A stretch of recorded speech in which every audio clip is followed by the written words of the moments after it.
let me go to Steve Sherrill for his What Do You Want to Talk About? What do you want to talk about, Steve? What I want to talk about tonight is you never know when you're going to meet a model railroader. And today I had an experience which I had to send my son back to. I didn't have to send him.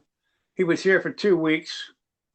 And when that experience ended, he was put on the train, number 30, capital limit, going to Washington, and then he went back to New York City.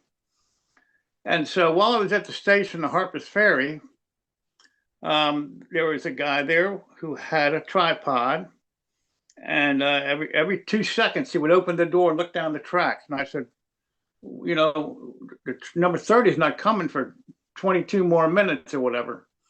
I said, what are you doing?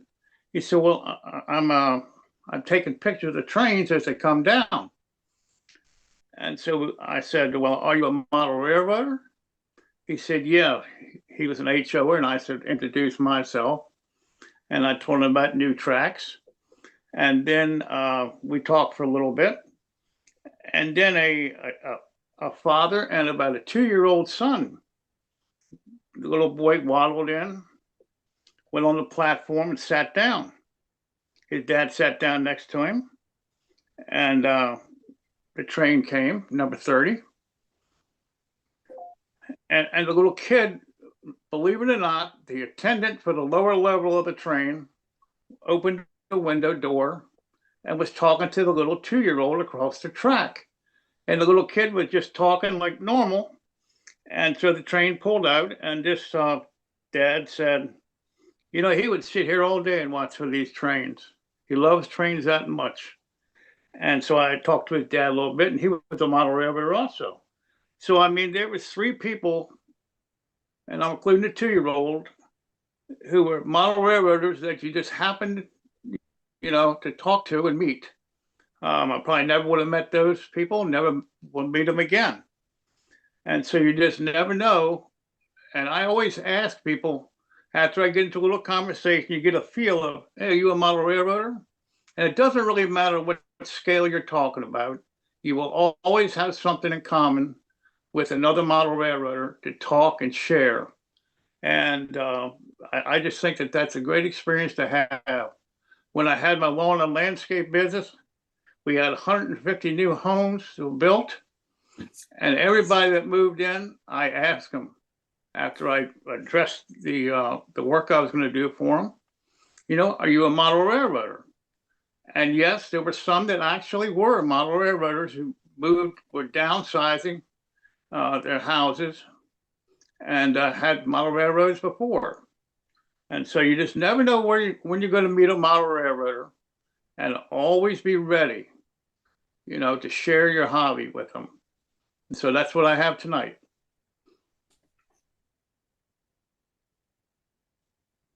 So I know some of you have met people, you know, it really makes you feel good when you meet another model railroader, I think. So, you know, if anybody wants to share any of their experiences, I think that would, now it's about the time. Hey, Steve, we all have to start wearing our "We Still Play with Trains" t-shirts. Well, you know, I have my dead rail hat on, but most people don't even know what that is. You know, I would prefer being known as a ON30 modeler, but I cannot find an ON30 t-shirt. I've looked probably every show that I've been to. I can't find them. Al Judy has them. Al Judy. I haven't looked hard enough then. I've got some that they've shrunk, or I've gotten bigger. I don't know, that might fit you. Contact Al Judy. He's running a batch right now. Yeah, but he doesn't have a pocket, man. He won't. You need a pocket. Can't have everything. You know? Yeah. But Steve, if you can hear me, your dead rail hat was one of the first things I noticed the first episode that I ever joined New Tracks. Yeah, well, thank you. I actually sent one to a guy in California. He saw my hat and he said, "You got any more hats?" And I had one that I had never worn in like 6 or 7 years. So I sent it to him. Now I don't have any more hats. So I've got to see about getting some hats made. But yeah, believe it or not, the only person that ever noticed this hat that says Dead Rail on it was a woman. I don't know. I'm a little concerned about what she asked me about that. But she noticed that no male has ever said anything about it. But I see your face work, huh, Doc? Say again? I said you're off work. Yeah, actually just got off work about 30 minutes ago. Are you an Inscaler? You know it. Okay. I know you're new. You're new on here. You're also what? You don't have a layout yet, right? No, but we are currently moving across the street. My wife, she manages properties, and is getting into the Airbnb business. So, she took over a property across the street, and it's a giant loft that's probably twice the square footage of where we currently live. So I'm hoping to be able to at least start something a little bit bigger there that might be still transportable. Yeah. But right now I'm just building structures Yeah. basically. And even if I do build like a block scene, I build it modular, so it fits together like a puzzle piece. Are you going to send any of those pictures, any of those photos in for my build? Well, I actually already have. Okay, you going to So send some more? Yeah. I've got one that I'm working on now, but because we're in the process of moving currently, I probably won't be free until Monday to even start working again. But after Monday, I plan on kind of at least dedicating 2 or 3 hours a day and getting back into it for the next month or two because it's slow at work. So the only thing holding me up right now is just, us moving. Do you have a track plan? No, not at all. But I did have a lot of ideas in my head, and I've dabbled with one of those programs that you can download for free. And if you want to purchase the entire thing, I think it's something negligible. It's like 30 or 40 bucks. Mhm. But it tells you everything you need. It tells you, if you want to use code 100 track or this type of track or this brand or anything, it lists all of them in there. And you can set up your layout plan based on, how much space you have to work with and your baseboard. And you basically go from there. And then by the end of it, you can print out basically a parts list of everything you need to buy so that you don't buy a little too much, or it tells you, how you could purchase a little extra, just in case. But that's where I'm going to start with that, just because I don't have any experience doing that. Well, be And careful. Don't get overwhelmed building your first layout. oh, no. What I'm going to do for my first layout, it's probably going to be, I would say at the most, I would say 2 to 3 feet deep and maybe 10 feet wide, kind of like a shelf layout. And I'm going to model a city scene on top and have a subway train underneath. And then if I can manage to make it happen before we have to move again, I'll do an elevated rail above the street level as well. So I'll actually have 3 levels where a train will run above and below the ground. Well, that's going to be interesting to see. I hope we can follow that. Your build. Maybe we can get you to do a couple of shows on your build when you get started. I don't know about that. Why? But I'll try. You can get plenty of help here. I know. I've got oh gosh, that's just for me, it's time and money. There's just 2 things I'm trying to prioritize right now. It's difficult, but yeah, I think for sure that I'll at least get the scenery portion of it done by this year. And I plan to start track laying toward the 3rd quarter or 4th quarter of the year. Yeah. Okay. Sounds good. Sounds real good. Yeah. My N-Gage didn't last very long in the early 60s. They weren't very good. N-scale was awful. Doc, are you familiar with any of the modular standards like N-Track, T-Track, or Fremo? Yeah, I've seen a lot of those. I watched some videos on how to build them yourself. I watched, or I went to some manufacturers who sold them, and they just, to me, they seem very, very expensive. Because I just feel like I could potentially build the first part of this that I'm building modularly. Now, once I go to lay track, that might not work so well modularly, um, but as far as just building the middle layer, let's say the street level, I can do that modular all day on, Pink Panther foam. But when I go to lay the track and the underground track, let's say a year from now, that's where I need to be somewhere permanent. And I won't be doing it modularly at that point. Well, you might be able to work those modules in, though. Well, I mean, you're right. We'll see what I learn this year. Well, now, where do you live?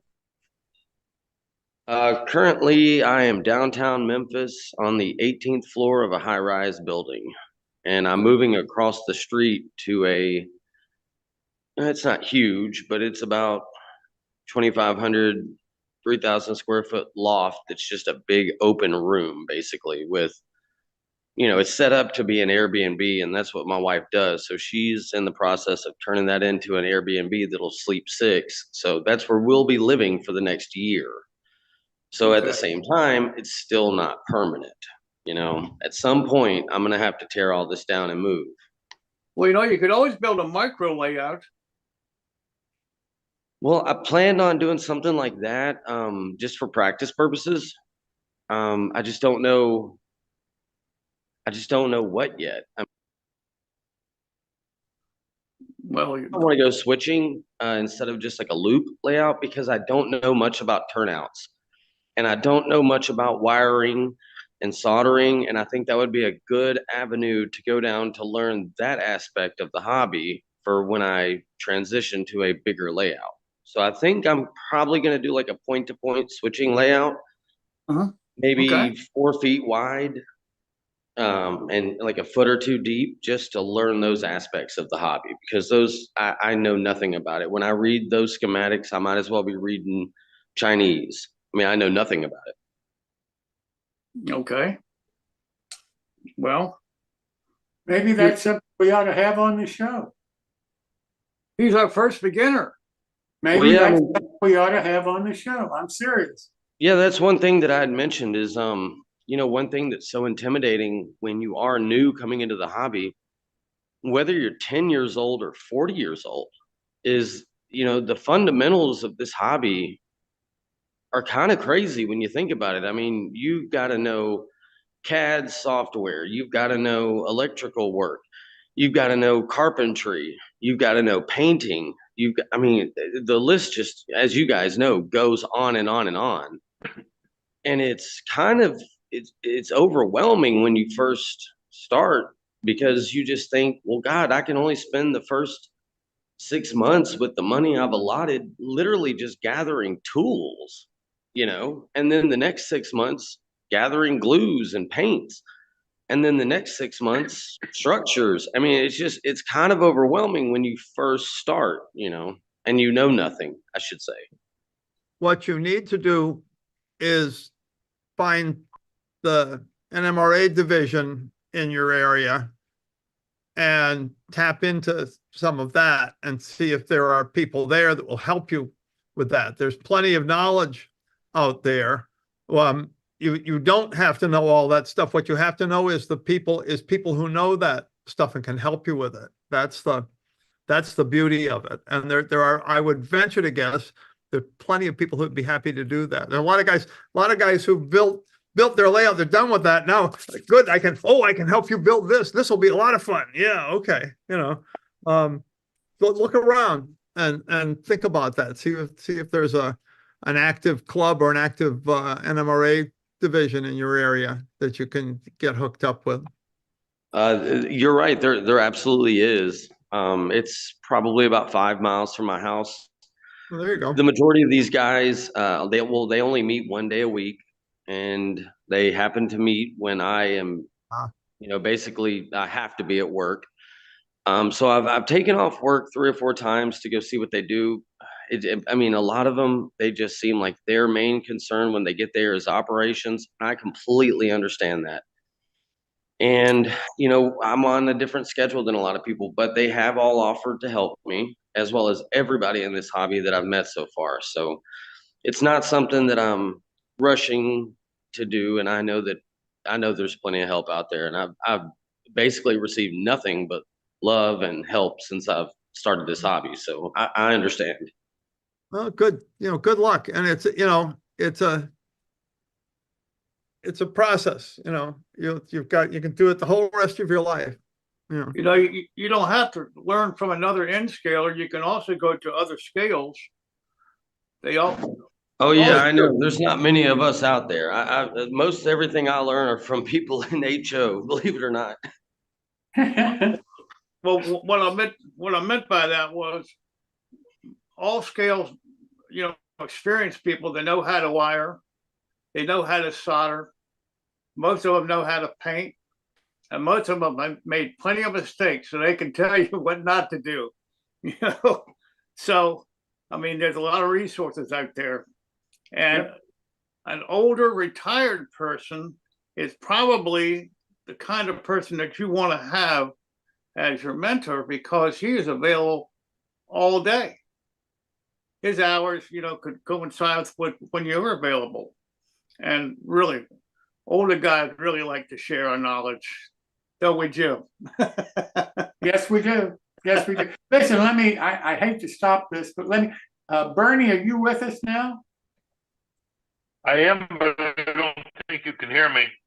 Yeah, you're breaking up. Yeah. Why don't I just reschedule you for next week, and we won't worry about you tonight. I would ask you to contact Bob Davidson so that he can mail you the. I already have.